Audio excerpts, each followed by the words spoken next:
Assalamualaikum warahmatullahi wabarakatuh. Selamat pagi anak-anak. Selamat datang di zona belajar SMP Pancasila Krian.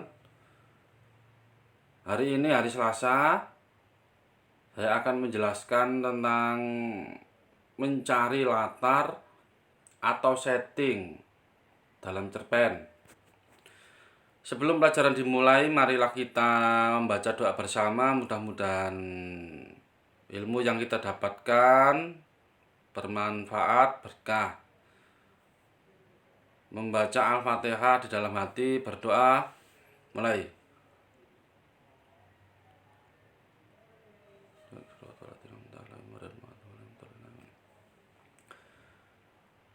Selesai.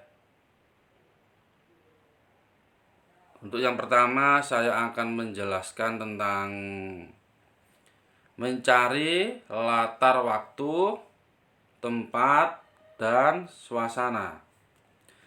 Anak-anak, biasanya di dalam soal-soal ujian atau untuk soal PAS, penilaian akhir semester 1, itu banyak sekali pertanyaan tentang mencari latar waktu, tempat, dan suasana dalam cerpen atau dalam kutipan-kutipan cerpen dan novel. Misalkan ada pertanyaan tentang latar waktu, tempat, dan suasana. Ini ada kutipan cerpen.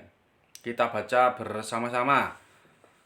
Mak, berapa lama lagi beduk maghrib berbunyi? Tanya Marni sambil mendekat padanya dan kemudian duduk menyandarkan kepalanya di punggung Salama. Angin sore itu bertiup kencang menghempas rumbia gubuknya di bawah jembatan. Anak, sebentar lagi kau sudah mulai lapar. Sebentar nak, sebentar lagi kau sudah mulai lapar.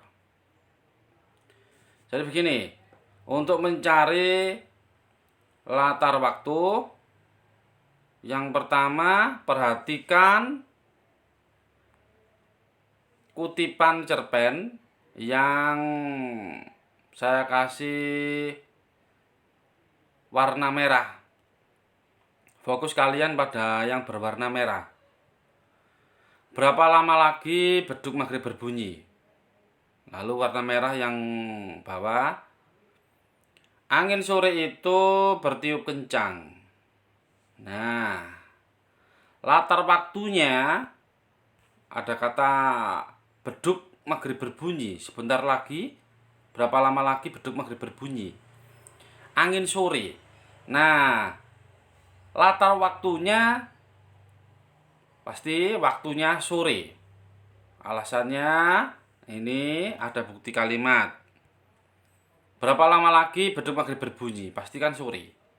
Angin sore. Nah, pastikan ya sore itu bertiup kencang. Seperti itu. Untuk selanjutnya latar tempat. Latar tempatnya itu di gubuk, di bawah jembatan. Bisa juga dijawab di bawah jembatan. Bukti kalimatnya kalian bisa melihat ini. Yang berwarna biru menghempas rumbia gubuknya di bawah jembatan. Itu yang berwarna biru. Dan terakhir latar suasana. Suasananya lapar. Coba bukti kalimatnya itu saya kasih warna kuning dalam kalimat tersebut. Kau sudah mulai lapar. Nah, itu latar suasana, bukti kalimatnya lapar. Bukti kalimat pada kalimat kau sudah mulai lapar. Ya, untuk selanjutnya ini saya kasih contoh satu persatu. Mencari latar waktu. Misalkan ada soal. Ketika matahari di atas kepala semua siswa pulang dari sekolah. Otomatis matahari kan di atas kepala kita, pasti siang. Maka latar waktunya siang. Bukti kalimat ketika matahari di atas kepala. Seperti itu.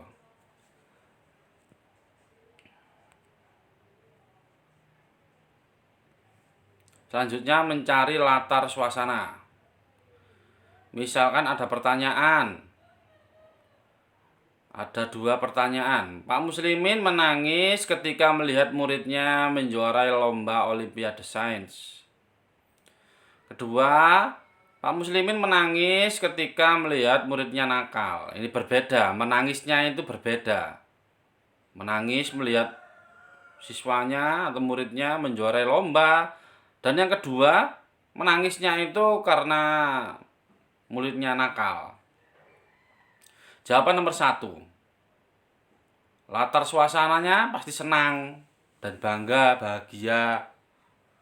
Bukti kalimat yang saya kasih merah itu menangis. Pak Muslimin menangis ketika melihat muridnya berprestasi. Sedangkan yang kedua itu sedih. Pasti melihat muridnya nakal, pasti semua guru sedih. Berarti bukti kalimatnya Pak Muslimin menangis ketika melihat muridnya nakal. Gitu, latar suasana. Dan yang terakhir, latar tempat. Misalkan ada pertanyaan. Setiap bangun pagi, anak tersebut selalu merapikan bantal, guling, dan spraynya. Nah, ini jawaban latar tempatnya. Pasti di kamar tidur. Kan ada bantal, ada guling, ada spray. Pasti kamar tidur. Bukti kalimat ini selalu merapikan bantal, guling, dan spraynya. Gitu anak-anak. Untuk sementara ini kita latihan mencari latar waktu, tempat, dan suasana di dalam kutipan-kutipan cerpen atau novel. Itu saja anak-anak yang dapat saya sampaikan untuk hari ini. Mudah-mudahan kalian paham dengan apa yang saya jelaskan. Untuk tugas itu kalian akan saya share di grup Google Classroom. Terima kasih. Wassalamualaikum warahmatullahi wabarakatuh.